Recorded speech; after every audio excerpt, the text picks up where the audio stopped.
जो PPP mode में या प्राइवेट मोड में चल रहा है, चूंकि वो डीआरडीओ की जो फैसिलिटी है अपने आप में देश के लिए बहुत सामरिक महत्व का है, तो इसीलिए एक ऑर्डिनेंस फैक्ट्री, सैनिक स्कूल माननीय पर्रिकर साहब जब थे तो वो सैंक्शन हुआ है गोड्डा में, उसको चालू होना चाहिए।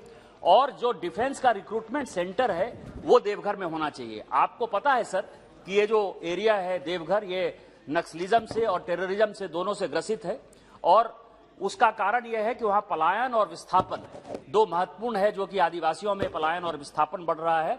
और इस कारण से जो समाज का वो तबका जो छूटा हुआ है, जहां विकास होना चाहिए, उसके लिए ये सारी व्यवस्था यदि हो जाएगी, रोजगार की व्यवस्था हो जाएगी, तो हम इस पर मुक्ति पा पाएंगे। इन्हीं शब्दों के साथ जय हिंद जय भारत। बहुत बहुत धन्यवाद। श्री संजय काका पाटिल जी नहीं, श्री सुनील कुमार सिंह, डॉक्टर संजय राधाकृष्ण विखे पाटिल जी, श्री निहाल चंद चौहान जी। धन्यवाद सभापति महोदय। सभापति जी, मैं आपके माध्यम से केंद्र सरकार का ध्यान पंजाब प्रदेश की उन औद्योगिक इकाई जिसका पानी राजस्थान को आ रहा है, इंदिरा गांधी नहर में आ रहा है और अन्य जल स्रोत के कारण प्रदूषित हो रहा है। पानी के बढ़ते हुए प्रदूषण के कारण इंदिरा गांधी नहर का पानी पीने योग्य नहीं रहा है, न सिंचाई योग्य रहा है। राजस्थान प्रदेश में पानी एक बड़ी समस्या है और बहुत ही सीमित मात्रा में इसकी उपलब्धता है। इंदिरा गांधी नहर जिसका पानी पंजाब, हरियाणा, राजस्थान प्रदेश को आवंटित होता है, प्रदूषण बहुत खतरनाक स्तर पर पहुंच चुका है और पंजाब राज्य की औद्योगिक इकाइयों द्वारा केमिकल युक्त गंदा पानी इंदिरा गांधी नहर में डाला जा रहा है। महोदय, राजस्थान के रेगिस्तानी इलाकों के लिए जीवनदायिनी बन चुकी इंदिरा गांधी नहर अब बीमारियों का कारण बन चुकी है। पंजाब से आ रहे बेहद प्रदूषित पानी इस्तेमाल करने के लिए लोग बड़ी संख्या में बीमार हो रहे हैं, पीलिया और कैंसर जैसी भयानक बीमारी हो रही है। अभी केंद्र सरकार और माननीय प्रधानमंत्री जी को धन्यवाद करना चाहूंगा कि उन्होंने, केंद्र सरकार ने अभी 774 करोड़ रुपए पंजाब को 663.20 MLD क्षमता के 20 सीवरेज को संशोधन यंत्रों को स्थापित करने के लिए केंद्र सरकार ने दिए, STP लगाने के लिए केंद्र सरकार ने दिए हैं, जिससे व्यास और सतलुज नदियों का पानी प्रदूषण मुक्त किया जा सके। इसके बावजूद भी पंजाब सरकार अभी तक कोई कार्रवाई नहीं कर रही है और अभी तक कोई भी कार्रवाई STP लगाने के लिए पंजाब सरकार ने आदेश नहीं किया है। मेरा आपके माध्यम से केंद्र सरकार से आग्रह है कि मेरे संसदीय क्षेत्र सहित श्री गंगानगर सहित राजस्थान के 13 जिला इसमें पानी पीते हैं और दूषित पानी के कारण काफी सारे लोग बीमार हो रहे हैं। तो मेरा आपसे एक तो आग्रह है, और मैं आपसे ये भी आग्रह करूंगा कि अभी केंद्र सरकार द्वारा भाखड़ा व्यास मैनेजमेंट बोर्ड नामित सदस्यों को लेकर एक नोटिफिकेशन जारी किया है, जिसके तहत अब BBMP में हरियाणा और पंजाब का जो एकाधिकार था उसको समाप्त कर दिया गया है। मेरा आपके माध्यम से केंद्र सरकार से आग्रह है कि राजस्थान का सदस्य नॉमिनेट करें ताकि राजस्थान प्रदेश को भी पूरा पानी पंजाब से मिल सके। बहुत बहुत धन्यवाद। श्रीमती दिया कुमारी जी। धन्यवाद सभापति महोदय। मैं सदन के माध्यम से सरकार का ध्यान मेरे संसदीय क्षेत्र के अंतर्गत राजसमंद, मेड़ता, भीम और जेतारन में केंद्रीय विद्यालय खोलने की आवश्यकता की ओर आकर्षित करना चाहूंगी। मेरे संसदीय क्षेत्र राजसमंद में बड़ी संख्या में सैनिक परिवार और केंद्रीय कर्मचारी निवास करते हैं और उच्च गुणवत्तापूर्ण शिक्षा प्राप्ति के लिए यहां केंद्रीय विद्यालय खोले जाने की मांग लगातार की जाती रही है। मैंने इस संबंध में माननीय शिक्षा मंत्री को पत्र लिख के पूर्व में अनुरोध भी किया है। राजसमंद, मेड़ता और भीम में केंद्रीय विद्यालय खोलने की सभी औपचारिकताएं पूर्ण कर ली गई हैं और केंद्रीय विद्यालय संगठन के जयपुर क्षेत्रीय कार्यालय से प्रस्ताव संगठन के मुख्यालय में भिजवा दिया गया है, जबकि जेतारन की प्रक्रिया अभी बाकी है। स्कूल शिक्षा में नए कीर्तिमान स्थापित करने में केंद्रीय विद्यालय की भूमिका बहुत ही महत्वपूर्ण रही है। गुणवत्तापूर्ण शिक्षा से विद्यार्थियों का भविष्य संवार सकता है। इसके लिए आवश्यकता के अनुसार क्षेत्रों में केंद्रीय विद्यालयों की स्थापना होनी चाहिए। पूरा राजसमंद लोकसभा क्षेत्र लाभान्वित हो, इसके लिए केंद्रीय विद्यालय खोलने की अनुमति मिलना आवश्यक है। अतः मेरी आपके माध्यम से सरकार से मांग है कि जिला मुख्यालय राजसमंद, मेड़ता, भीम और जेतारन में केंद्रीय विद्यालय खोले जाएं। धन्यवाद। बहुत बहुत धन्यवाद। श्री अर्जुन सिंह जी। धन्यवाद। I would like to draw the kind attention of the Honorable Textile Minister about the jute industry in Bengal, which is going down, and the employees of the industry who have lost their job in large numbers. The bureaucracy is fully responsible for the plight of the jute farmers and jute mill because of a big difference in the jute price between the government price and the market rate. The mediator in the market gets full benefit and makes huge amount which belongs to the farmer and jute mills. For the first time in the history, the jute commissioner is fixing the rate of jute in September 2021 at the rupees 6,500 per quintal, while the market price stood very high on around of rupees 6,700 to rupees 9,000 per quintal. As per Jute Baler Association, if the farmer will not get the fair price for the crop, they will be encouraged to divert the cultivation of the jute to other crops. I request the Honorable Textile Minister to please look into the matter and save the jute mills and the workers who suffer by such a fixation of the rate. I request you to please provide answer from government on the issue of public importance. Thank you, sir. Thank you very much. Shri Chunnilal Sahu ji.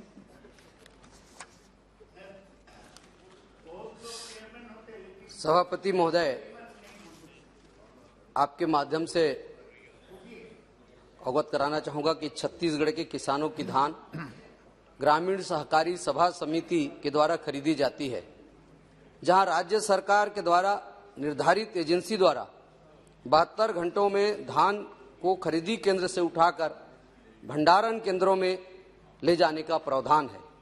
लेकिन दिसंबर माह में खरीदी गई धान को अब मार्च में उठाया जा रहा है।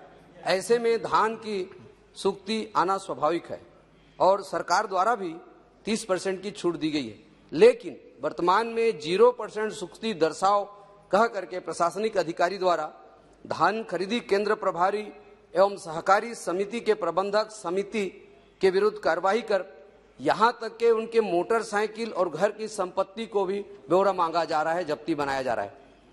इस प्रकार राज्य प्रशासन के अधिकारी खरीदी केंद्रों के प्रभारियों समितियों के ऊपर कार्रवाई कर रहे हैं। अतः सदन के माध्यम से सरकार से मेरी गुजारिश है कि उक्त संबंध में प्रशासनिक अधिकारी द्वारा की गई लापरवाही हेतु केंद्रीय जल भेज करके ग्रामीण सहकारी समिति को होने वाली आर्थिक क्षति से बचाया जाए। धन्यवाद सभापति महोदय। बहुत बहुत धन्यवाद। श्रीमती रीति पाठक जी।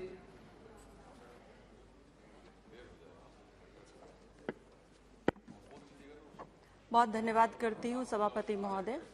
मेरे क्षेत्र की बहुत विशेष और महत्वपूर्ण समस्या है सभापति महोदय। लगातार मैं सदन में इस समस्या को रखती आई हूँ। आज मैं आपके माध्यम से 377 के अधीन इस समस्या को रेल मंत्री जी तक पहुंचाने की कोशिश कर रही हूँ। माननीय, आज मैं रेल मंत्री जी से आग्रह करना चाहती हूँ कि मेरे रेल विहीन संसदीय क्षेत्र सीधी के लिए ललितपुर सिंगरौली रेल परियोजना बहुत महत्वपूर्ण है और ये हमारे क्षेत्र के रेल के सपनों को साकार करने वाली परियोजना है सभापति महोदय।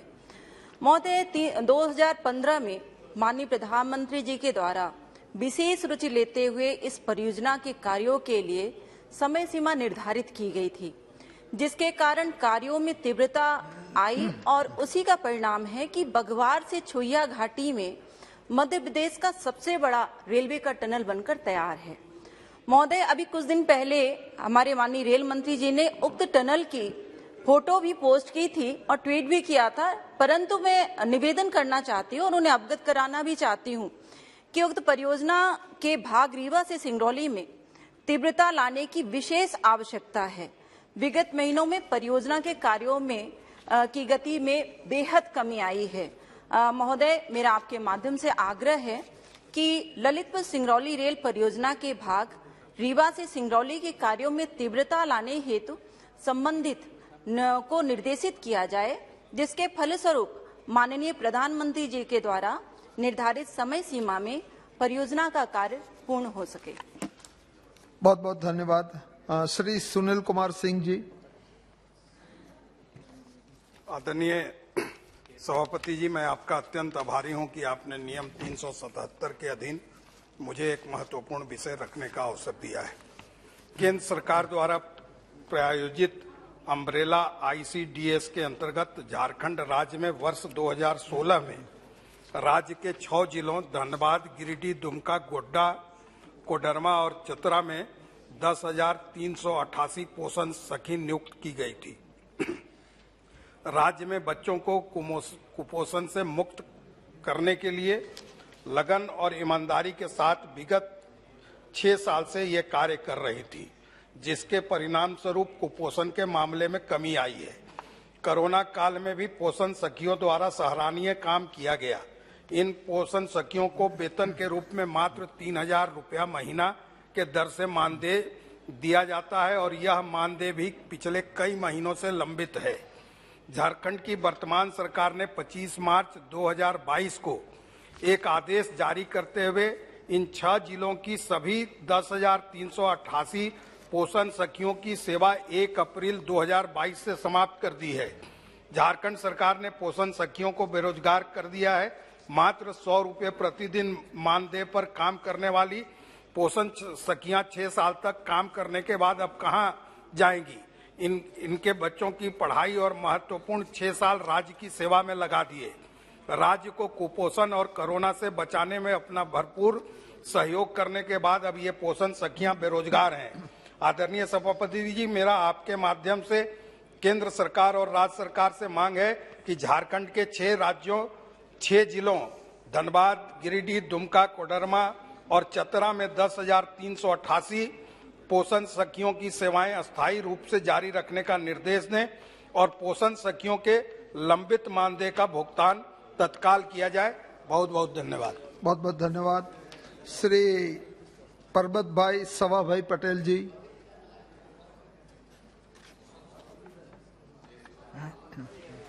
आदरणीय अध्यक्ष महोदय, मैं आपका आभार व्यक्त करता हूं कि आपने मुझे बोलने का मौका दिया।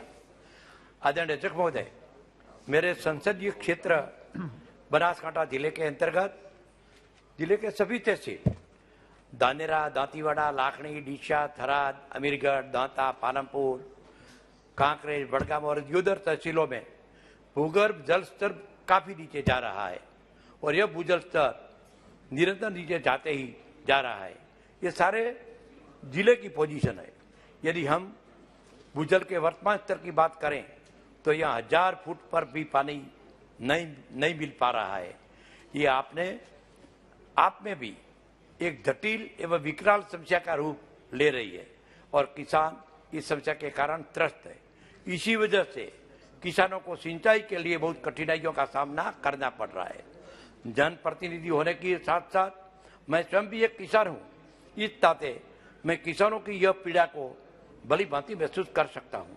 महोदय, मेरा यह क्षेत्र में किसान बहुत हैं और यहाँ के सभी कृषि आधारित और पशुपालन आधारित व्यवसाय कर रहे हैं, इसलिए इनके पास आय का दूसरा कोई स्रोत भी नहीं है। इसलिए जीविका का साधन जुटाने में अनेकों कठिनाइयों का सामना कर रहा है। भारत में भूजल भंडार के लगातार कम होने की चिंता को दूर करने के लिए हमारी सरकार द्वारा अटल भूजल योजना चलाई जा रही है। इस योजना का उद्देश्य सामुदायिक भागीदारियों के माध्यम से देश को प्राथमिकता वाले क्षेत्रों में भूजल प्रबंधन में सुधार करना है। इसी योजना के अंतर्गत राजस्थान साबरमती लिंक कैनाल को बनाए जाने का प्रावधान रखा गया है। आदरणीय अध्यक्ष महोदय, यदि इस कैनाल का कार्य जल्दी पूर्ण कर लिया जाए तो मेरे संसदीय क्षेत्र के उपरोक्त बताए गए तहसीलों में पानी की सिंचाई का एक नया स्रोत मिल जाएगा, जिसका लाभ यहाँ के किसानों को मिलेगा और एक जटिल समस्या का कुछ हद तक निवारण भी हो सकेगा। महोदय, इस कैनाल के साथ हमें और भी सिंचाई के साधन को तलाशना करनी ही होगी कि जिसकी वजह से इस समस्या को पूर्णतः निवारण हो जाए। अतः मेरा आपके माध्यम से माननीय मंत्री जी से निवेदन है कि मेरे संसदीय क्षेत्र में सिंचाई की व्यवस्था को सुनिश्चित करने के लिए जल्द से जल्द कार्रवाई की जाए। धन्यवाद, आभार। धन्यवाद परबत भाई जी। श्री हसमुख भाई सोमा भाई पटेल जी। माननीय अध्यक्ष महोदय जी, आपने मुझे मेरे क्षेत्र के महत्व के विषय पर नियम 377 के अधीन बोलने का मौका दिया, इसके लिए आपका धन्यवाद करता हूं। माननीय अध्यक्ष जी, मैं आपके माध्यम से माननीय मंत्री जी से यह बताना चाहता हूं कि पश्चिम रेलवे द्वारा मेरे निर्वाचन क्षेत्र में आया नरोडा रेलवे स्टेशन का रिनोवेशन किया जा रहा है। मैं इसके लिए माननीय प्रधानमंत्री श्री नरेंद्र मोदी जी और रेल मंत्री श्री अश्विनी जी वैष्णव को धन्यवाद करता हूं। मगर माननीय अध्यक्ष जी, स्टेशन रिनोवेशन करने के कारण स्टेशन के दोनों बाजू रहने वाले लोगों को स्टेशन क्रॉस करने के लिए या तो रेल के पटरी क्रॉस करने के लिए कोई रास्ता नहीं है, जिस वजह से रेलवे स्टेशन के दोनों तरफ रहने वाले लोगों को एवं स्कूल और कॉलेज के छात्रों को आने जाने में काफी दिक्कत का सामना करना पड़ रहा है, जिस वजह से स्कूल व कॉलेज में छात्रों एवं नौकरी पेशा करने वाले लोगों को स्टेशन ट्रैक के ऊपर से आना जाना पड़ता है, जिसकी वजह से कभी भी दुर्घटना होने की संभावना है। इस वजह से रेलवे द्वारा रेलवे ट्रैक की दोनों तरफ से रईसों को मजबूरीवश रेलवे ट्रैक क्रॉस न करने पड़े, इसके लिए पैदल पुल का निर्माण करना अति आवश्यक है। माननीय अध्यक्ष जी, मैं आपके माध्यम से माननीय रेल मंत्री जी को निवेदन करता हूं कि जल्द से जल्द नरोला रेलवे स्टेशन पर पैदल पुल बनाया जाए। धन्यवाद अध्यक्ष जी। बहुत बहुत धन्यवाद एच.एस. पटेल जी। श्री जुगल किशोर शर्मा जी। धन्यवाद उपसभापति जी। जम्मू कश्मीर राज्य के उन भारत पाक सीमावर्ती स्थानों पर जहां की सीमा पर तारबंदी हुई है, तारबंदी के कारण तारबंदी के उस ओर जो खेती की जमीन थी जिसका अभी अधिग्रहण कर लिया गया है, उन किसानों का जमीन ही एकमात्र सहारा थी। उन्हें इस जमीन का मुआवजा नहीं मिला है, जिससे वह अपने परिवार का भरण पोषण नहीं कर पा रहे हैं। कारण वह जमीन का मालिकाना हक उनके पास नहीं है। उन्हें ये जमीन अलाट की गई थी क्योंकि ये वह लोग हैं जो 1965-1971 में विस्थापित होकर आए थे और सरकार ने ये जमीन इन्हें खेती के लिए अलाट की थी। अब मजबूरियों की वजह से ये जमीन का अधिग्रहण कर लिया गया है, लेकिन उसका जो पैसा है वो उन लोगों को इसलिए नहीं मिल पा रहा है कि उनके पास उसका मालिकाना हक नहीं है, उनके पास सिर्फ अलाटमेंट है। तो मेरा आपके माध्यम से सरकार से इतना ही कहना है कि जिन लोगों के पास वो जमीन है, जिनको वो अलाट हुई है, उनको उस जमीन का पैसा मिलना चाहिए, मुआवजा मिलना चाहिए, ताकि वो अपने परिवार का पालन पोषण कर सके। बहुत बहुत धन्यवाद। श्री राहुल कसवान जी।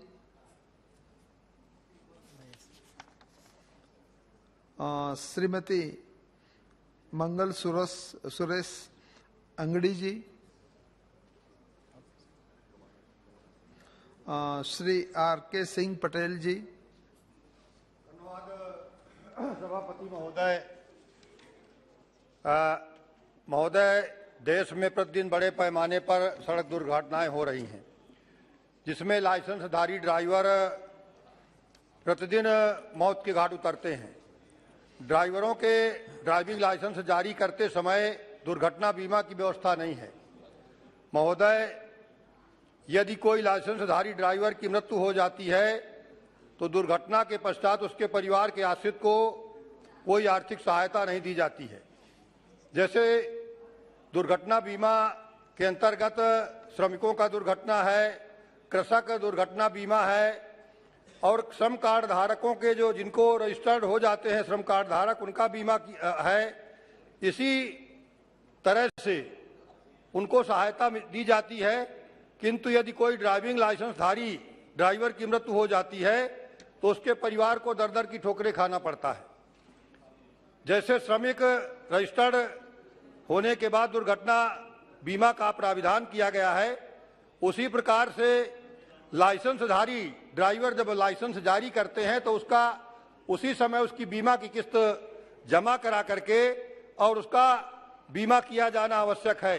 अतः आपके माध्यम से मैं सड़क परिवहन मंत्री जी से, सरकार से मांग करता हूं कि देश के समस्त ड्राइवरों का, चाहे वो मोटरसाइकिल हो, चाहे कार हो, चाहे ट्रक हो, जब भी वो लाइसेंस जारी करावें तो उसी के साथ उनकी बीमा की किस्त भी जमा करा करके और उनका दुर्घटना बीमा योजना लागू कराने की कृपा करें। धन्यवाद। धन्यवाद जी। Shri VK Srikandan ji.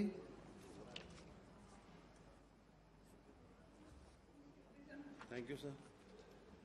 It has been long pending demand of the people, mostly tribals living in Attapadi, to declare the state road from Mannarkad to Coimbatore via Attapadi and Chinnatadagam as sub-highway to National Highway number 966. Declaring this state road as sub-highway to National Highway to number 966 will really help the tribal people.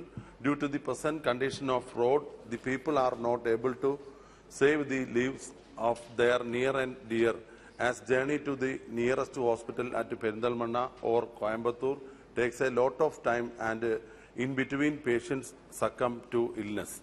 Moreover, Attapadi is an agriculture area cultivating many types of spices and other agriculture produce, and these tribal farmers are finding it very difficult to transport their produce to the nearby market at Coimbatore, and as such are unable to get a decent price of their produce. Declaring this state road as a sub-highway and the expected development on this account will reduce travel distance from Kozhikode to Coimbatore and can save fuel as well as pave the way of overall development of this tribal inhabited area. Therefore, it is urged that the said state road may please be declared as sub-highway to National Highway number 966 urgently. Thank you. Thank you very much. Shri Advocate Dean Kuriakos ji. Sir, prices of essential medicines including painkillers, antibiotics, anti-infectives are set to go up from April, with the government allowing an increase of over 10% for scheduled drugs. India's Drug Pricing Authority on Friday allowed a price hike of 10.7% for scheduled drugs which are under price control. This is the highest price hike allowed. Over 800 drugs under the National List for Essential Medicines, that is NLEM, will see a price rise from April. The NLEM list includes drugs like paracetamol, antibiotics like azithromycin used to treat bacterial infections, anti-anemia, vitamins and minerals. Some drugs used for treating moderately to severely ill COVID-19 patients and steroids are also included in the list. These medicines have a profound impact on the lives of people. The government's reasoning around inflation indexing of price does not hold water in a country like ours, where crores of people struggle to buy food, let alone life-saving medicines. I urge upon the government to reverse this decision and ensure that life-saving drugs stay affordable to the people of India. Thank you. Thank you very much. Shri Adhiranjan Chaudhary ji. Sir, matter under Rule 377. So the district Murshidabad in West Bengal is recognized as one of the aspirational districts in India, which maintains a long border with the neighboring country Bangladesh. Thousands of inhabitants of the districts have their close relatives to the other side of river Padma, which is piercing mid between India and Bangladesh and demarcated the border. Hundreds, if not thousands of people of my district Murshidabad are eking out their livelihoods by the trade between the two countries. And also out of desperation, a large chunk of people indulge in illegal trading. For years together, local people of my districts are demanding to build a bridge across the river Padma in order to facilitate the trade and travel between the two close neighbors. A bridge with a span of only 4 kilometers is required to connect Kakmari in India and Charghat in Bangladesh, by which it can bring about a paradigm shift of trading between the two countries. Not only this formal trade could also contribute a substantial revenue to the exchequer, but also turn the illegal traders into legal traders. May I urge upon the government to have an exchange of views with Bangladesh so as to realize the long-cherished dream of the people of Murshidabad and the state as well. Seizing the opportunity of the conspicuous presence of External Affairs Minister in the House, I would like to flag his attention to take note of my concern. Thank you very much. Dr. V. Kalanidhi ji. Shri R. Raghuram Krishna Raju ji. Thank you, Honorable Chairman, sir. I draw the attention of the government to the issue of renaming the centrally sponsored schemes. Renaming the centrally sponsored schemes all the central schemes are being renamed on the personal names of the Chief Minister or his family members. For example, PM Kisan Samman Nidhi scheme has been termed as YSR Raitu Bharosa, PM Fasal Bima Yojana as YSR Free Crop Insurance, PM Awas Yojana as Jagananna Colonies, and YSR... Kindly read your approved text which you have submitted here. Yes, sir. And YSR Zero Interest Farm Loans, YSR Polambadi, YSR Agriculture Testing Labs. State is trying to take credit through nomenclature based on Chief Minister, his family members and even his lineage, while grants are made from the central government budgets. Recently, Honorable Finance Minister on her visit to Andhra Pradesh observed and raised the issue before media and alerted the concerned officials to be more vigilant in implementing the schemes. When the matter was brought to the notice of Honorable Minister of Women and Child Development, she had promptly acted and communicated that the ban of co-branding any central sponsored schemes will be viewed seriously. I request the government to take swift corrective action in the matter before it goes out of control. Thank you, sir. Thank you, ji. Thank you. Shri Kurva Gorantal Madhav ji. Srimati Apararuta Pudar ji. Thank you, sir, for allowing me to speak in Rule 377. Sir, West Bengal is a major potato growing state in India, and the farmers majorly grow Jyoti, Chandramukha hybrid variety of Super 1, Super 6, Pokhoraj. Around 4 lakh area of land is under potato cultivation in Bengal, and it is estimated about 10 lakh farmers are engaged in potato farming. Potato production in Bengal is higher by nearly 16% at 110 lakh ton, out of which 71 lakh ton of potato which are kept in cold storage every year. In potato farming, cool temperature is the uttermost importance for good produce. My constituency of Arambagh has a sustainable number of potato farmers who store their produce in cold storages, for which they have to fork out additional fees, often to private entities also. West Bengal has a vast growth potential in horticulture sector, and being one of the leading producer of potato, there is a requirement to shift from cold storage to integrated cold chain to release its full potential.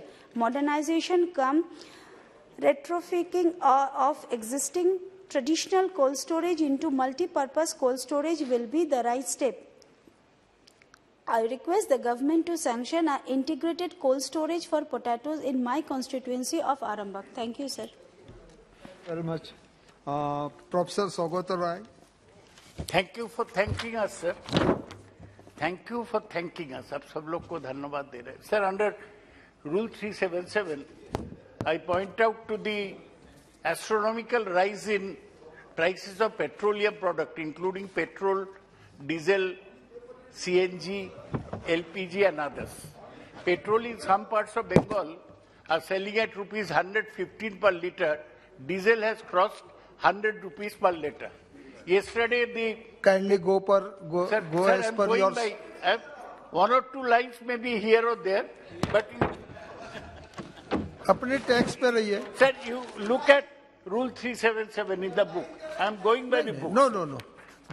Sir, please allow me. It's a very important matter. Sir, you know that this is causing tremendous problems for the middle class, burning a hole in their pockets. Yesterday, the petroleum minister has said that in advanced countries, petrol price rise is 50%, ours is only 5%. This is a bad excuse for a government which is unable, which has failed to control the price of petroleum products. And followed by this price in petroleum products. Kindly go as per your script. Here, you see, sir, go with me. The price of other essential commodities, sir, especially edible oils, is also rising rapidly. Today, the middle class is in a genuine distress. You will see it is written. Is in a genuine distress. I'd urge the central government to do something to control the prices. After the victory in 4-state election, they are at random increasing the prices to the oil marketing companies. I condemn this and demand scaling down of petroleum. Shri Rahul Kaswan ji. धन्यवाद अध्यक्ष महोदय। मेरे लोकसभा क्षेत्र चूरू में राष्ट्रीय राजमार्ग 52 को 2 लेन से 4 लेन किया जाने हेतु कार्य प्रारंभ किया जाना है। सड़क निर्माण से पूर्व सड़क की सुरक्षा की दृष्टि से विभिन्न विभाग के अधिकारियों के द्वारा सड़क का निरीक्षण किया गया था। इस निरीक्षण के दौरान पाया गया कि अनेक स्थानों पर दुर्घटनाओं में कमी लाए जाने हेतु वीयूपी और सीयूपी बनाए जाने की अत्यंत आवश्यकता है। गांव भांगीवाद, बागसरा, अथुना, खोटिया, ढानी, डीएसपुरा, रामसरा, ढाडर, लाखाऊ, लादड़िया, दूधवखारा, खेमाना, ढंडाल, गुलपुरा, शोपुरा व इंदासर के गांव हैं जहां इनकी अत्यंत ही मांग थी। काफी स्थानों पर ग्रामीण जन के द्वारा इनके साथ साथ आरओबी बनाए जाने हेतु भी मांग की गई थी। इनका एक मुख्य कारण यह भी है कि इन गांवों में रिहायशी इलाका एक तरफ है वह सभी सरकारी संस्थाएं व रेलवे स्टेशन गांव के दूसरी तरफ पड़ती हैं और आमजन को अनेकों बार सड़क के पार करना पड़ता है, जिसके लगातार दुर्घटना होने की आशंका बनी रहती है और काफी स्थानों पर दुर्घटनाएं भी होती आई हैं, जिसकी वजह से आमजन का जीवन खतरे में है। अतः मेरा सदन के माध्यम से सरकार से अनुरोध है कि इन सभी स्थानों पर आरओबी, वीयूपी या सीयूपी आवश्यकता अनुसार बनाए जाए ताकि भविष्य में दुर्घटनाओं से होने से बचाया जा सके। धन्यवाद अध्यक्ष महोदय। Thank you very much. Shri Sanjay Haribhai Jadhav, Shri Chandrashekhar Sahu ji,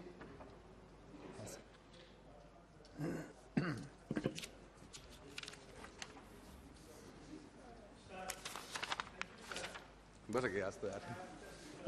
It's not getting off. It's not getting off.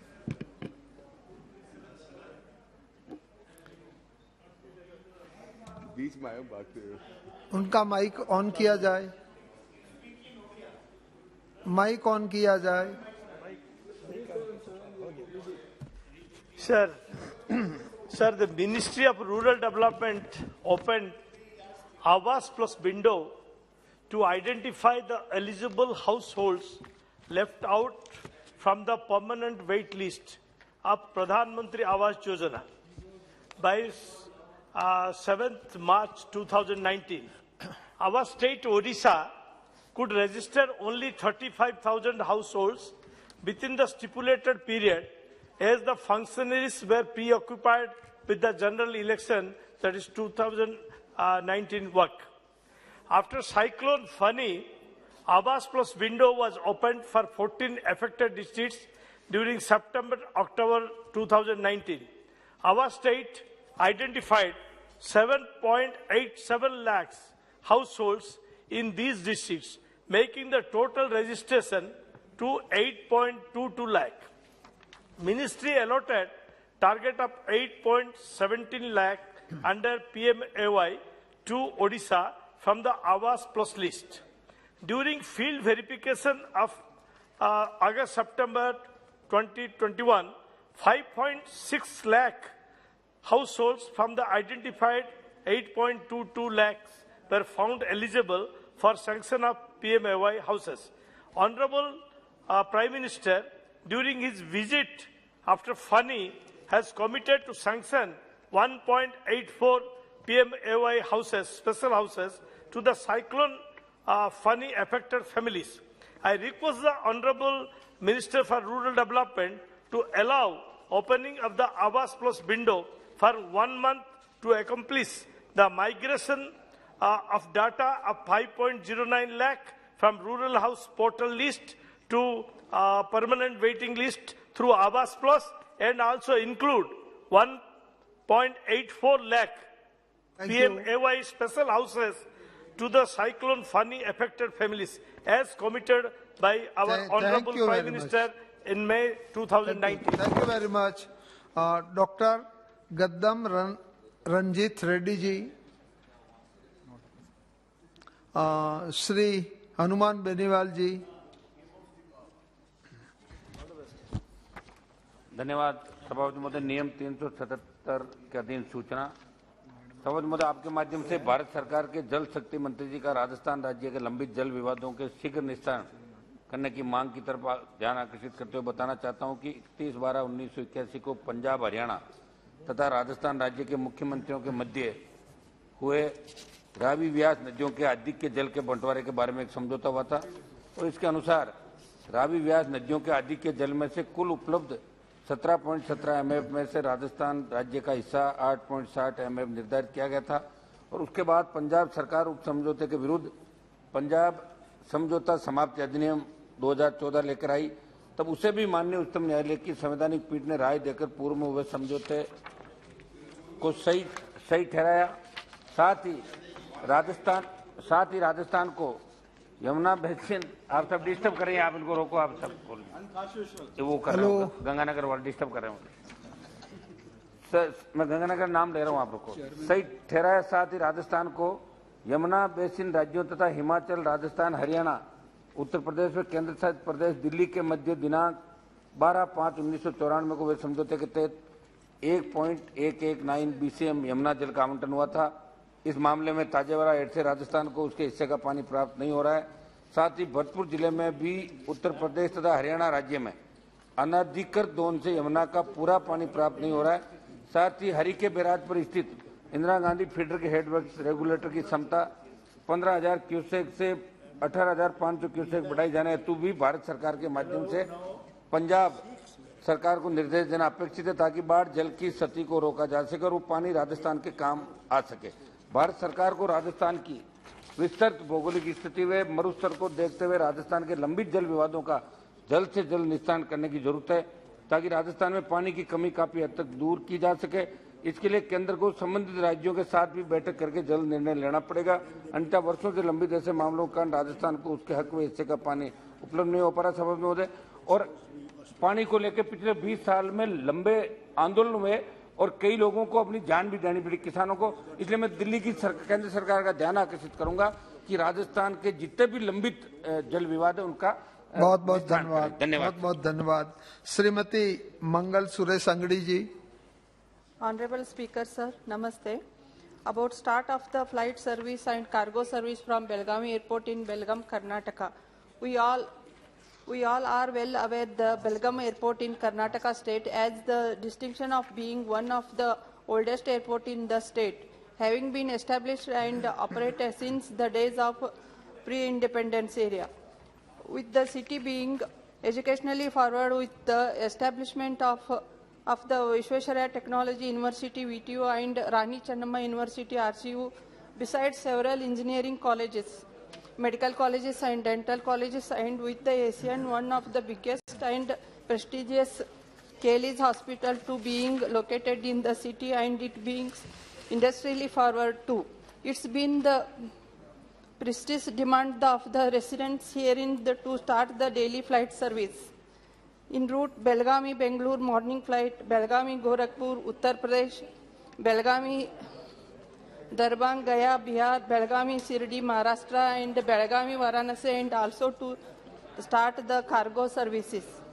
As Belgaum city has Goa and Maharashtra state as it immediate neighbors, the potential for the further growth of the IT and BT companies herein is exponential, and the city is also the hub of industrial activity. Besides, many people from North Karnataka visit the holy shrines situated in the North India every month. Hence, I request the Honorable Civil Aviation Minister to Please look into the matter towards the early start of the flight service on the city routes. Start of cargo service too is also the need of the hour here. It's not out of context if mentioned that the Belgaum airport has been chosen under Udan Phase 3 and more than 13 air services are already found operational from this airport. Thank you to our Honorable Prime Minister Sri Narendra Modi ji and Honorable Civil Aviation Minister Sri Jyotiraj Sindhya ji in this regards. Thank you, sir. Thank you very much. Item number 17, Weapons of Mass Destruction and Their Delivery Systems, Prohibition of Unlawful Activities Amendment Bill 2022. Honorable Ministers.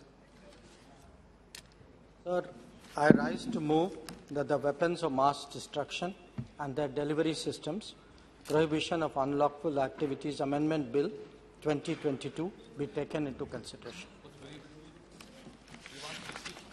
If you want to say regarding the bill, you can. Sir, the House is aware that India implements its international obligations responsibly, and this is recognized by the international community. Weapons of Mass Destruction and the Delivery Systems Act 2005 prohibits unlawful activities in respect of biological, chemical, and nuclear weapons and their delivery system. The initial focus was on export controls because we thought at that time in 2005 mainly in terms of trade of goods and technologies. In recent years, however, international regulations relating to weapons of mass destruction have been strengthened. In particular, the UN Security Council and the FATF, the Financial Action Task Force, their recommendations have mandated provisions against financing in relation to these weapons. Presently, there are no specific provisions in the 2005 legislation relating to prohibition or prevention of financing. So, there is a need, therefore, to amend the WMD Act to do so. The proposed bill is intended to prohibit financing of prohibited activities under the Act or any relevant Act in relation to weapons of mass destruction. It also proposes empowering the central government to freeze, seize, or attach funds or financial assets or economic resources for preventing such financing or prohibit making available such funds and resources. This bill, sir, is in our national interest. It is in our global interest. It strengthens our credentials and image. I commend it for consideration. Thank you. Sri Uttam Kumar Reddy ji. Chairman, sir, thank you for giving me an opportunity to speak on the bill to amend the Weapons of Mass Destruction and their Delivery Systems, Prohibition of Unlawful Activities Act 2005. As the Minister just stated, the new legislation prohibits the financing of weapons of mass destruction and their delivery systems. Sir, we cannot disagree with the Minister on the bill, but however, I want to make a few observations and suggestions. See, the entire bill speaks about a person, that an individual who is an individual who finances weapons of mass destruction. Probably you have only amended the original act and not had a look at that. But sir, I would like to suggest to you that more than individuals who finance weapons of mass destruction and delivery systems, it is organizations, it is countries. Also, the original act envisaged largely for Indian citizens and had extraterritorial applications. But you should now consider that this act applies to foreigners, foreign citizens, where we have extradition agreements with. And as far as countries, I mean, we all know who is financing the terror operations against India. And there is specific information about them financing weapons of mass destruction. I think FATF has also put Pakistan on the grey list. The government of India needs to do more about countries financing weapons of mass destruction against India. Sir, I'd like to bring to the notice of the Minister through you that as far as weapons of mass destruction concerned, I have a personal knowledge. I've served in the Armed Forces of India. I've served at both China and Pakistan borders as a fighter pilot. And it should be alarming that all of Pakistani aircraft now and the modern Chinese aircraft are delivery systems for any of the weapons of mass destruction. They can deliver tactical nuclear weapons. They can deliver chemical weapons. So, on the one hand, you have the Pakistan and Chinese modern acquisitions and present fighter aircraft being able to deliver weapons of mass destruction. On the other hand, the Indian Air Force, with a sanctioned strength of 42 fighter squadrons, has now come down to 28. I think the government should take a very, very serious note of this. So I'd like to also bring to the notice of the government through you, weapons of mass destruction were seriously used last in World War II, when the cities of Hiroshima and Nagasaki were totally destroyed by atomic bomb. After that, for many decades, countries were afraid to use weapons of mass destruction. But, sir, I'd like to bring to the notice of the Minister that of late, countries are becoming more brazen in using these weapons, whether it is Syria or in the present Russia-Ukraine conflict, where the Russian president himself gives a statement asking his nuclear forces to be alert. I think that this disturbing trend, the government of India must take note, and also the fact that weapons of mass destruction are now becoming more potent and more powerful. Whether it is nuclear, whether it is chemical or biological weapons of mass destruction, they are becoming far more potent and powerful now. So I'd like to also caution the government of India that drones are now being manufactured to carry weapons of mass destruction. This is an alarming situation, and we also have a situation now where we have instability in our neighboring country and anything is possible. So I'd like to mention a few points about proliferation financing, which your bill is about. Most countries use existing mechanisms against terrorism or money laundering to achieve non-proliferation financing. The FATF report on proliferation financing suggests countries must also raise awareness and help clarify the obligations on individuals, firms and financial institutions to be vigilant to proliferation and proliferation financing, as well as provide a basis within the country's legal framework to report suspicious financial activity. So the bill you introduced does not mention either.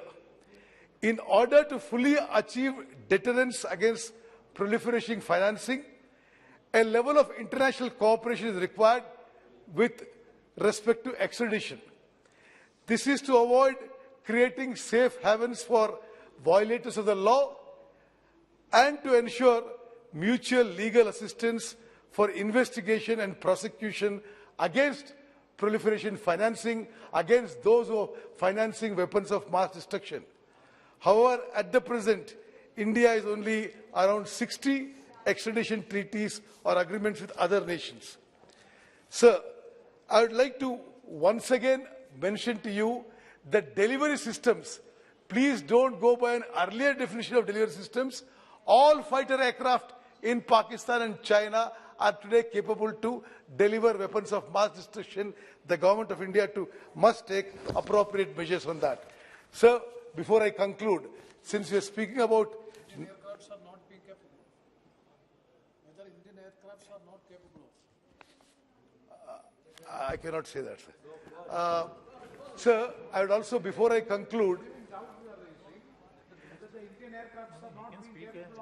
sir, present India's nuclear policy doesn't permit tactical nuclear weapons.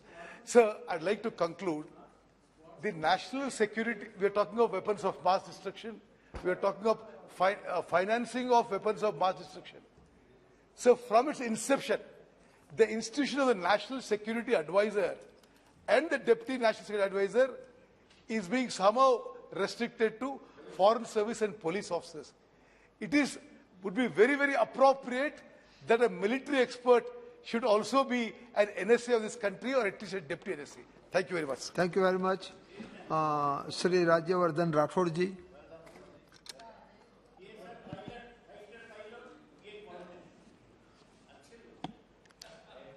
Sir धन्यवाद. आपने मुझे weapons of mass destruction and there delivery systems, prohibition of unlawful activities amendment bill, इसके ऊपर बोलने का मुझे अवसर दिया. सर आप इमेजिन करिए, थका हुआ इंसान पूरे दिन काम करके घर जा रहा हो और अचानक से बिना किसी धमाके के, बिना किसी आग के 11 लोग मर जाएं और 5,500 लोग गंभीर रूप से घायल हो जाएं. ऐसा हुआ. टोक्यो के सबवे के अंदर sarin gas chemical agent leak होने से, it was a terrorist attack, ऐसा हुआ वहां पर. यह संभव है, यह भारत में भी हो सकता है. और ये तो शुक्र है वहां पर जो केमिकल एजेंट इस्तेमाल हुआ था बहुत पुअर क्वालिटी का था. अगर वो बहुत पोटेंट क्वालिटी का होता तो तबाही मच जाती. उसी तरह 9/11 जो अमेरिका के ऊपर अटैक हुआ, जब अमेरिका उससे उभर रहा था, उसके बाद लोगों के घरों में चिट्ठियां आनी शुरू हुई. जो चिट्ठी खोल रहा था खोलते ही मर जाता था. उसके अंदर एंथ्रैक्स लेस्ड लेटर थे. ऐसा भारत में भी एंथ्रैक्स लेस्ड लेटर्स ऐसा भारत में भी हो सकता है. देश की सरकार की जिम्मेदारी होती है कि देश के नागरिकों को सुरक्षित रखना, और उसीलिए ये जो अमेंडमेंट आया है बिल के अंदर, ये देश को सुरक्षित करने के लिए आया है. आप छोटा राष्ट्र, रोग नेशन, कोई ऐसा टेररिस्ट, इंटरनेशनल टेररिस्ट ग्रुप, वो ये सब करने की संभावना रखते हैं. और ये जो केमिकल एजेंट्स होते हैं, बायोलॉजिकल वेपन्स हैं, इनका बड़ा साधारण तरीके से इनका डेवलपमेंट होता है. इनका कंस्ट्रक्शन, मैन्युफैक्चरिंग बड़ी साधारण तरीके से होती है. ये आप किसी भी रिटेल स्टोर पे जाइए, आप वहां से अलग अलग चीजें खरीद कर उसको जोड़कर आप केमिकल एजेंट बना सकते हैं. और इसीलिए इस बिल को लाया गया है ताकि इसे रोका जा सके. ये जो वेपन्स ऑफ मास डिस्ट्रक्शन है, इसका इस्तेमाल भी अनप्रेडिक्टेबल होता है. ये कहां तक, कितनी दूरी तक नष्ट करेगा, कितनी तबाही मचाएगा, इसका कोई एनालिसिस नहीं करा जा सकता पहले से. मैं अगर कंपेयर करूं, अगर आप गोली चलाते हैं तो सही निशाने पे एक जगह जाके लगती है, लेकिन वेपन्स ऑफ मास डिस्ट्रक्शन कॉम्बेटेंट्स और सिविलियंस में कोई फर्क नहीं करता. तो बड़े पैमाने पे तबाही मचाते हैं, फिर इकोसिस्टम को बर्बाद कर देते हैं. आपके प्लांट्स है, एनिमल्स है, पूरा इकोसिस्टम बर्बाद कर देते हैं. अब ये केमिकल वेपन्स भी हो सकते हैं, बायोलॉजिकल वेपन्स हो सकते हैं, रेडियोलॉजिकल वेपन्स हो सकते हैं, न्यूक्लियर वेपन्स हो सकते हैं. और इन सब के डेवलपमेंट को के ऊपर निगाह रखी जा सके, इनकी फाइनेंसिंग कैसे हो रही है, उन लोगों के ऊपर भी निगाह रखी जा सके, इसलिए ये बिल लाया गया है. मैं अभी की बात नहीं करता, मैं 2014 की बात करता हूं, जब सरकार हमारी बनी थी. उस समय एक सर्वे हुआ, लोक नीति सर्वे, और उसमें पूछा गया कि कौन सी पार्टी है जो देश की सुरक्षा को सर्वोपरि मानती है. Who are you most confident in national security. 31% लोगों ने बीजेपी को as the most trusted party कहा जो देश की सुरक्षा करती है. ये 2014 की बात है, और उसके बाद तो अनेकों ऐसे काम हुए हैं जो सरकार ने करे जिससे देश की सुरक्षा हुई है. प्रधानमंत्री मोदी जी का एक इंटरव्यू प्रधानमंत्री जी बनने से पहले का, उनसे जब पूछा गया कि जब कोई आतंकी ग्रुप या रोग नेशन हमला करता है तो किस तरह से जवाब देंगे, उन्होंने उस समय कहा था कि मैं उन्हीं की भाषा में जवाब दूंगा. और आज जब सर्जिकल स्ट्राइक्स हो रही हैं या एयर स्ट्राइक्स होती हैं, ये भारत का उन्हीं की तरीके से जवाब देने का एक उदाहरण है. आज देश सिक्योर हो रहा है, जीरो टॉलरेंस है टेररिज्म के ऊपर. इंटरनेशनल एंटी टेरर अलायंस बनाया जा रहा है प्रधानमंत्री जी द्वारा. भारत अपने आप में जो वर्ल्ड ऑर्डर है उसमें उभर रहा है. जो बदलती वैश्विक व्यवस्था है उसके अंदर भारत बदल रहा है.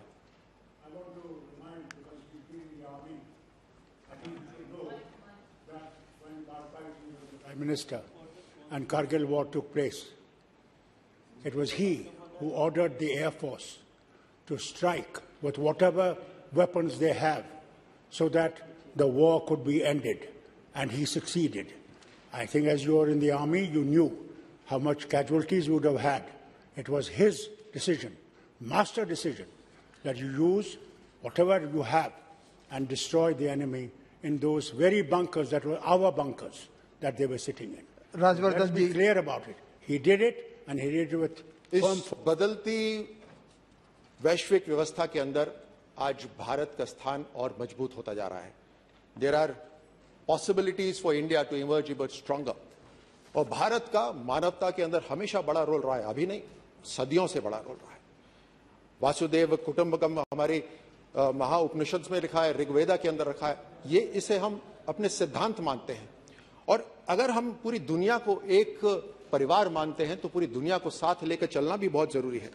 और उसी को ध्यान में रखते हुए प्रधानमंत्री मोदी जी ने न केवल देश की सुरक्षा को मजबूत करा, बल्कि दूसरे देशों से बात करके इस तरह के नियम भी बनाने शुरू करे ताकि एंटी टेरर अलायंस एक तैयार हो सके.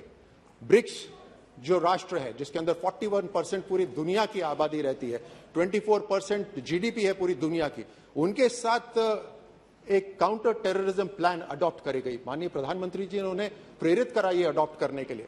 उसी तरह G20 समिट के अंदर comprehensive global strategy to combat terrorism and a greater role for United Nations, इसके लिए एम्फेसिस करा प्रधानमंत्री जी ने. बायलैटरल टॉक्स हैं यूएस प्रेसिडेंट के साथ, दूसरे देशों के राष्ट्रपति और प्रधानमंत्रियों के साथ. ये पूरे दुनिया के अंदर अलग अलग राष्ट्रों से बात करके किस तरह से सारे देश इकट्ठे होकर एंटी टेरर एक प्लेटफॉर्म बना सकते हैं, इसके ऊपर बातचीत हुई. और उसी का नतीजा है जब प्रधानमंत्री जी ने कहा कि यूनाइटेड नेशंस को और मजबूत करना चाहिए, तो आज जो बिल आ रहा है वो यूनाइटेड नेशंस की विचारधारा से आ रहा है, उनके सोच के हिसाब से आ रहा है. प्रधानमंत्री जी ने 75th United nation general assembly के अंदर टेररिज्म के ऊपर अपनी आवाज उठाई, स्मगलिंग ऑफ इलीगल वेपन्स के ऊपर आवाज उठाई, ड्रग्स और मनी लॉन्ड्रिंग के ऊपर उन्होंने अपनी बात रखी. और बहुत ही रिसेंटली अभी इंडिया का जो डिप्टी परमानेंट रिप्रेजेंटेटिव है यूनाइटेड नेशन के, उन्होंने बायोलॉजिकल और टॉक्सिन वेपन्स के ऊपर जो कन्वेंशन है उसको और मजबूत करने की बात रखी. भारत लगातार देश की दुनिया की जो ताकतें हैं उन्हें प्रेरित कर रहा है कि इस तरह के कानून बने ताकि टेररिस्ट को कहीं छुपने की जगह ना मिले. ये जो वेपन्स ऑफ मास डिस्ट्रक्शन है, ये non state actors terror outfits के पास ये पहुंच सकते हैं और उससे बड़े पैमाने पर तबाही मच सकती है. जिस तरह से मैंने कहा कि अभी तक जो कानून था 2005 का वो सीमित था, उस कानून को और मजबूत करा गया है. अब सरकार ऐसे व्यक्ति जो वेपन्स ऑफ मास डिस्ट्रक्शन के अंदर शामिल है, उनकी फंडिंग के लिए, उनकी ट्रांसपोर्टेशन के लिए, किसी भी तरह जो उसमें सम्मिलित हैं, उनके अकाउंट्स, उनके एसेट्स को फ्रीज करने की ताकत रखती है. 2005 का जो लेजिस्लेशन था वो बहुत सीमित था, वो सिर्फ मैन्युफैक्चरिंग के ऊपर फोकस था. कोई जो मैन्युफैक्चर करेगा उसको उसके ऊपर कानून लगाया जा सकता है. लेकिन क्या सरकार इंतजार करेगी कि जब तक पूरा का पूरा weapon of mass destruction manufacture हो तभी वो उस व्यक्ति के ऊपर कार्रवाई कर सके? उसमें तो बहुत देर हो जाएगी. प्रोलिफरेशन की बड़ी बड़ी संभावनाएं रहती हैं और इसी कारण से ये अमेंडमेंट लाया गया है आज इस बिल के अंदर. जैसे मैंने पहले कहा, zero tolerance towards terrorism, zero tolerance towards state aggressors. और ये जो वेपन्स ऑफ मास डिस्ट्रक्शन है बड़े साधारण तरीके से बनाए जा सकते हैं. एक टेस्ट केस करा गया अमेरिका के अंदर कि एक सिविलियन किस तरह से रिटेल शॉप्स में जाकर इन केमिकल्स को इकट्ठा करके एक वेपन बना सकता है. और ये पूरी हर तरह से संभावना है कि ऐसा संभव है और इसीलिए इसको रोकने के लिए ये कानून लाया जा रहा है. शेल कंपनीज हैं, छोटी छोटी चीजें तैयार करेंगी, वो अपने आप में पूरा वेपन नहीं होगा डिस्ट्रक्शन का, लेकिन उसका एक हिस्सा हो सकता है. और ऐसे कई हिस्सों को जब जोड़ा जाए तो वेपन पूरा का पूरा हथियार तैयार हो सकता है. और इसी कारण से जितनी भी कंपनीज हैं, चाहे छोटी कंपनी हो, बड़ी कंपनी हो, जो भी इन केमिकल्स को, बायोलॉजिकल वेपन्स को तैयार कर रही है, उसको रोका जा सके. मनी लॉन्ड्रिंग और funding of weapons of mass destruction, ये दोनों एक दूसरे से जुड़े हुए हैं और इसीलिए फाइनेंस के ऊपर कि रूट क्या है फाइनेंस की, रास्ता क्या है जहां से फाइनेंस आ रहा है, कौन व्यक्ति इसको फाइनेंस कर रहा है, उसके ऊपर फोकस करना बहुत जरूरी है। ये एक जीता जागता उदाहरण है कि 9/11 के बाद अमेरिका के ऊपर बहुत कम आतंकी हमले हुए और उसका कारण यही था कि उन्होंने रूट कॉज को पकड़ा, जहां पर फाइनेंसिंग हो रही है उसको पकड़ा और उस कारण से इसको रोका जा सका। और इसीलिए आज 2005 का जो एक्ट के अमेंडमेंट आ रहा है, इसके अंदर मुख्य बात यही है कि जो फाइनेंस कर रहा है अब उसको गिरफ्तार करा जा सकता है, अब उसको सजा मिल सकती है। तो जितने भी फाइनेंसियर्स होंगे इसके, वो उतने ही शामिल होंगे जितने मैन्युफैक्चरर्स हैं इसके। यूनाइटेड नेशन रेजोल्यूशन से ये बिल्कुल उसी विचारधारा का है। In fact the proposed amendment aligns with the United Nations Resolution 1540 of 2004. So, महोदय, हम हर तरह से भारत को मजबूत करने के लिए देश की, दुनिया की जो ताकतें हैं उनके साथ मिलकर, यूनाइटेड नेशन की विचारधारा के साथ मिलते हुए ऐसे कानून बना रहे हैं जिससे देश के अंदर सभी नागरिक सुरक्षित रह सके और कहीं इस तरह का हमला ना हो जो नर्व गैस एजेंट्स जैसे टोक्यो में हुआ या एंथ्रिक्स लेस्ड लेटर्स हुआ या और कोई नई तरीके, कोई क्रिएटिव तरीके से कोई destruction of weapons of mass destruction लेकर आए। FATF स्टैंडर्ड्स को ध्यान में रखते हुए ये अमेंडमेंट लाया जा रहा है। हमारी प्रॉक्सिमिटी कुछ ऐसे देशों के साथ है जो वेपन्स ऑफ मास डिस्ट्रक्शन के विचारों के साथ वो चलती है और कई बार वो वेपन्स ऑफ मास डिस्ट्रक्शन या केमिकल वेपन्स या बायोलॉजिकल वेपन्स इस्तेमाल कर चुके हैं या इस्तेमाल करने की संभावना रखते हैं। इसीलिए हमारे देश को पूरी तरह से तैयार रहने की जरूरत है कि हम हर हद तक अपने नागरिकों को सुरक्षित रख सकें। आज जो ये amendment ministry of external affairs लेकर आई है, मैं उन्हें इसके लिए बधाई देता हूं और समर्थन करता हूं। बहुत बहुत धन्यवाद। Thank you very much. Shri A Raja ji.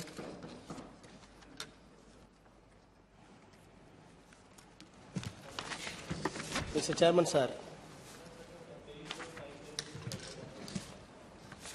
thank you for the opportunity that has been given to me to comment upon the bill, namely the Weapons of Mass Destruction and the Delivery System Prohibition of Unlawful Activities Amendment Bill 2022. Sir, I am happy that the government has brought the bill to strengthen the earlier legislation which was brought during the UPA government in 2004 and 2005. Sir, I recall India's role in the domain of disarmament. Sir, ever since the independence, India's foreign policy has been pursuit of global nuclear disarmament. Sir, in 1998, at the special sessions of the United General Assembly on disarmament at New York, the then Prime Minister Rajiv Gandhi gave a proposal to the United Nations for a phased elimination of nuclear weapon in a time-bound framework. But that attempt was not succeeded, since some of the countries were not cooperating at the time. Ever since, time and again we proved that India's status, though we got status as nuclear weapon state, we did not mitigate our stand that our objective is nuclear weapon-free world. Sir, India all along advocated an international non-proliferation agreement under which nuclear weapon status would agree to stop, states would agree to stop to produce the fissile material of weapon purpose. But all the attempts, including the proposal that was given by late Prime Minister, then Prime Minister Rajiv Gandhi, were futile, since nuclear weapon power states, those who are declared as nuclear weapon power states, are not willing to accept some of the terms which was proposed by Rajiv Gandhi and in that time.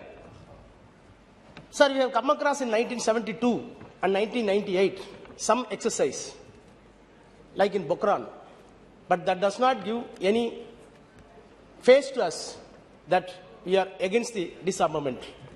We proved that all our efforts in this nuclear domain is only for our security and integrity. Sir, the bill is aimed to fulfill the limited purpose, mainly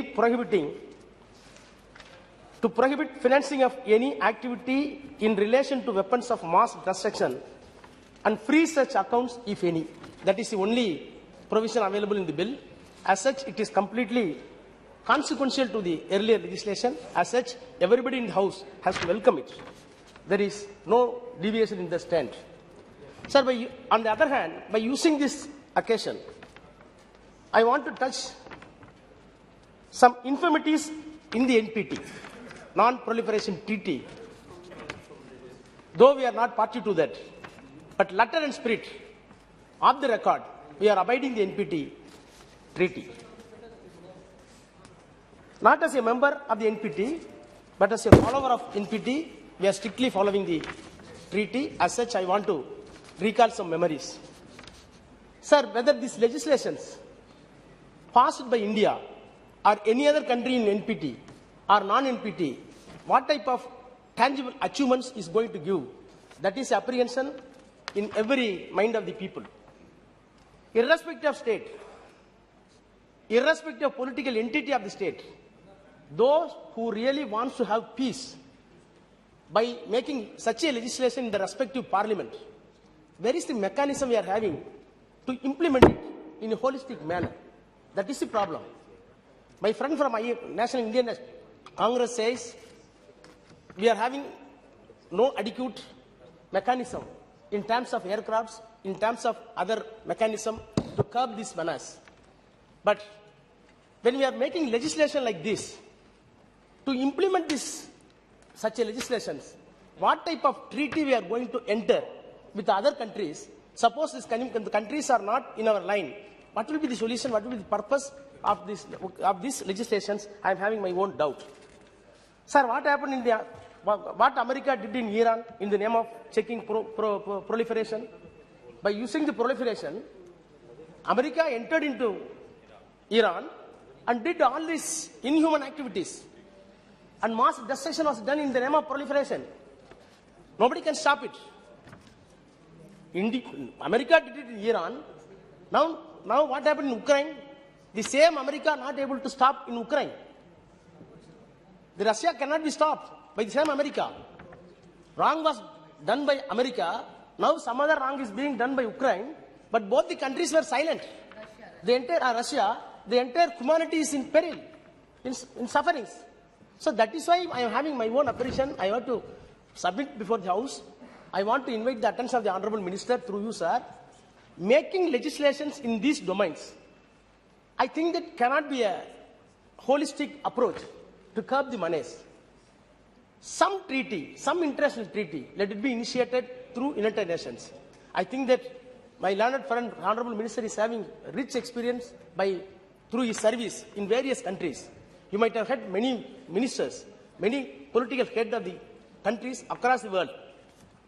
You must have witness of incidents in respective countries where you work.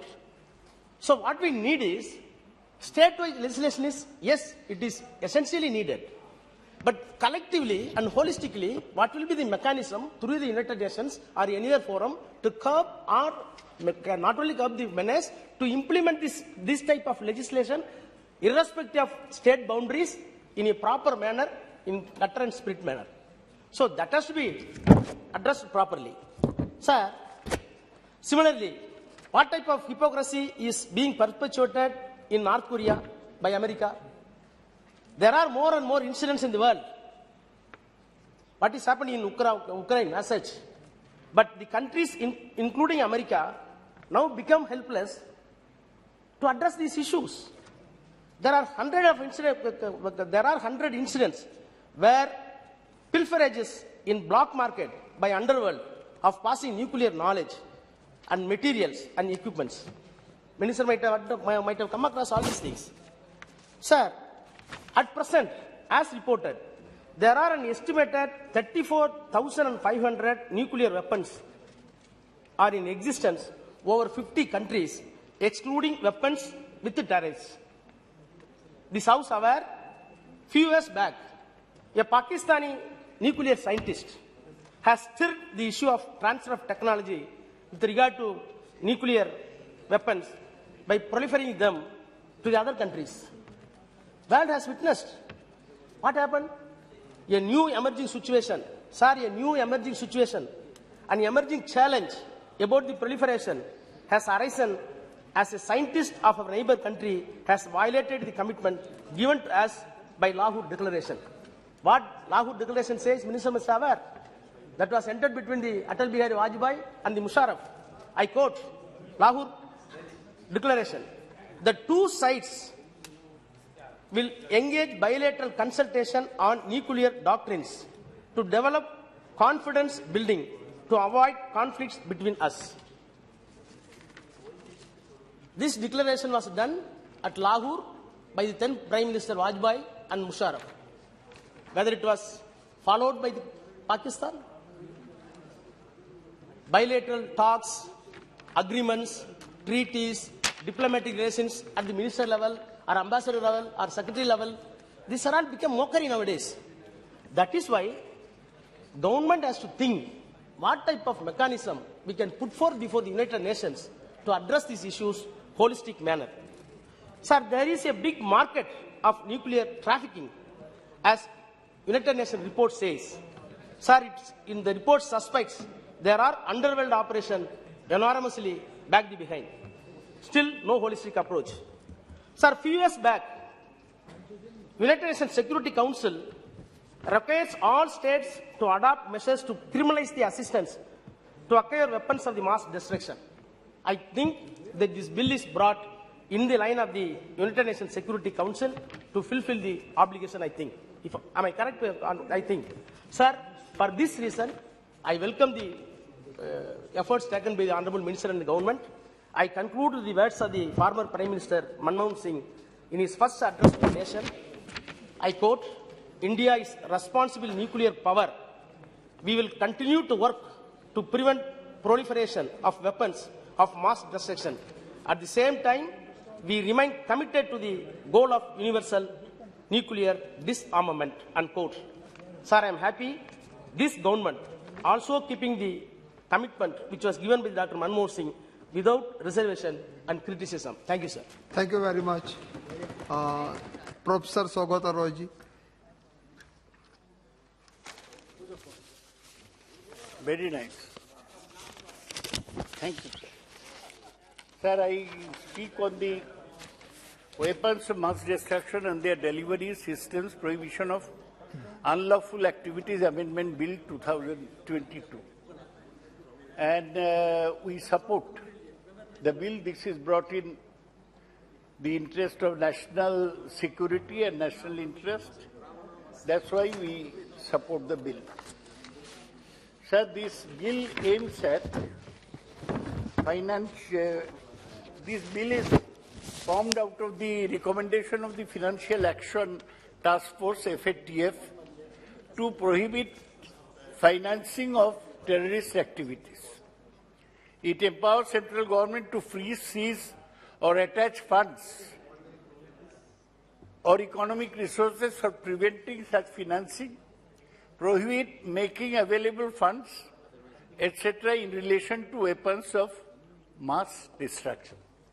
This bill has been brought in a hurry because only on 4th April, the United Nations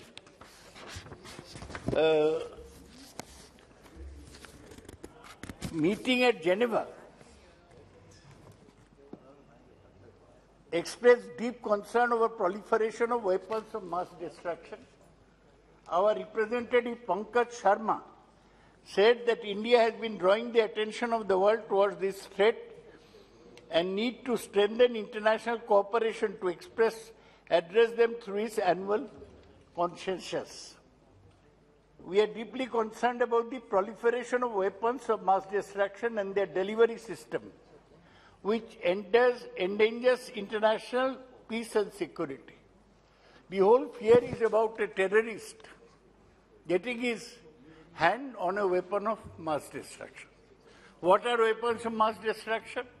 Nuclear, radiological, biological or chemical weapons.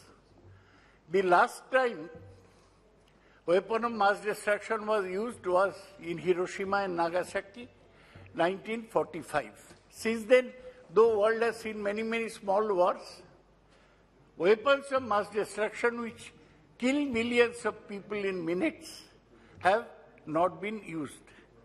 This is called the deterrence. Deterrence of, it's called MAD, mutually assured destruction. That's why nobody goes for it. But now if you see, there are 8 countries in the world. China, Russia, North Korea, Pakistan, India, USA, UK. 8 countries which have got weapons of mass destruction. This includes India and Pakistan. And 5 of these countries are signatories to the NPT, Non-Proliferation Treaty. India has not been a signatory. We have always cited our own security concerns, and that's why we have not signed the NPT. Though we are for disarmament, Raja spoke at length about Rajiv Gandhi's initiative in the matter. Now the important thing is to ensure the safety of our country in future. We may notice that in 9/11, America had the Twin Towers destroyed. Since then, they set up a Department of Homeland Security. And since that time, no major terrorist incident has happened in the US. And if you go to USA, not as a minister, as an ordinary man, you realize that they have really tightened their homeland security. The main point is to tighten our own homeland security so that this does not happen. Now, having said that,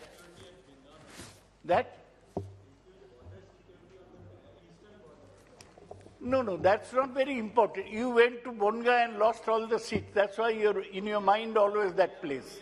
Why you forget your defeat? Now you were going around in those villages, you lost all the seats. Why you're talking about? So you are now Minister of Government of India. You forget about your defeat in the government. Kindly address to the chair. Sir, I'll address. We have gone through this process long. We remember Pokhran, 1998.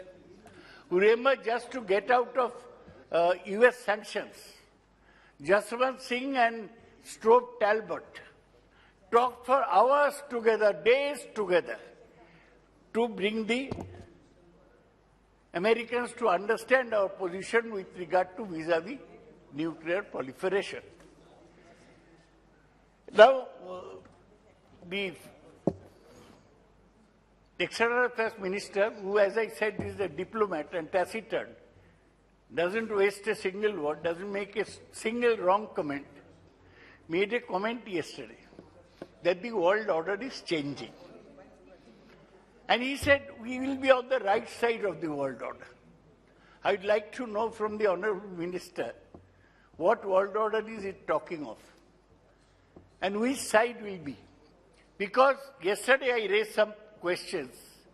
He was busy and I was insignificant. He didn't reply. I said, why has India gone into passive diplomacy, where our diplomacy consists only of the Prime Minister ringing up Putin and Zelensky, and the External Affairs Minister meeting the British Foreign Secretary or the Russian Foreign Minister? Don't we have anything else?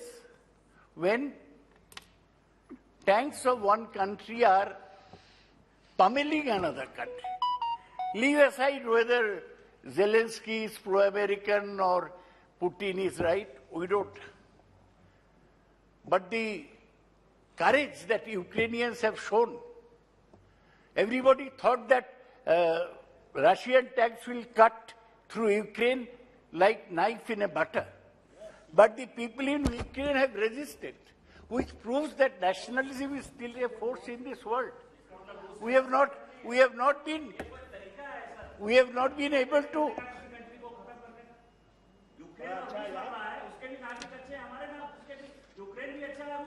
अरे बाबा, रूस attack करेगा और वो अच्छा।